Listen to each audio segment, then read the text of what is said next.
Hi friend, কেমন আছো সবাই? আজকে আমি করব তালের বড়া। তাই আমি তাল নিয়েছি, দুটো তাল নিয়েছি, একটা বড় একটা ছোট। তাল ছিল না, এই দুটো তাল আমি জোগাড় করেছি। তালের বড়া আমাকে খুব খেতে ইচ্ছে করছিল, তাই আমি এই দুটো তালই জোগাড় করেছি। তালগুলো ভালোভাবে পরিষ্কার করে আমি তালের শাঁসগুলো বাদ দিয়ে দিয়েছি। এখন তালটা পরিষ্কার করে আমি ধুয়ে নিয়ে চলে এসেছি। এখন আমি এই ঝাঁকাটাকে ভালোভাবে পরিষ্কার করে রেখে দিয়েছিলাম। এখন ওই ঝাঁকাতেই আমি ওই তালের শাঁসগুলো বের করে নিব। এভাবে আমার তালগুলো কিন্তু বের হয়ে গেছে। এই যে দেখো, এতটুকুই তাল হলো আমার। তালের বড়া আমার হয়ে যাবে। এখন আমি ভালোভাবে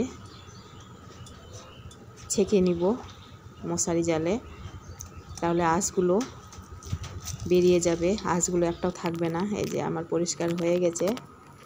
এখন আমি তালের বড়ার জন্য আমি আটা মেখে নিয়েছি। এই যে আটা মাখা হয়ে গেছে আমার। এখন আমি ওভেন জ্বালিয়ে কড়াই বসিয়ে দিয়েছি, তেল দিয়ে দিয়েছি, তেল গরম হয়ে গেছে। এখন আমি তালের বড়াগুলো কড়াইয়ের ভিতরে এখন ছাড়বো। জানি না কেমন হচ্ছে, আমি কখনো তালের বড়া আমি করিনি, আজকে প্রথম করছি। কেমন হয়েছে অবশ্যই আমাকে কমেন্টে লিখে জানাবে। আমার তাল বড়াগুলো এখন হয়ে গেছে লাল লাল, ভালোভাবে লাল লাল করে আমি ভেজে নিচ্ছি।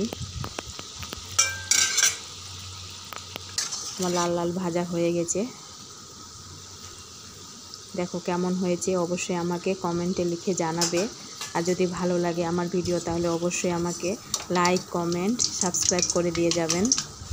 আর সবাই কিন্তু পাশে থাকবেন। ধন্যবাদ।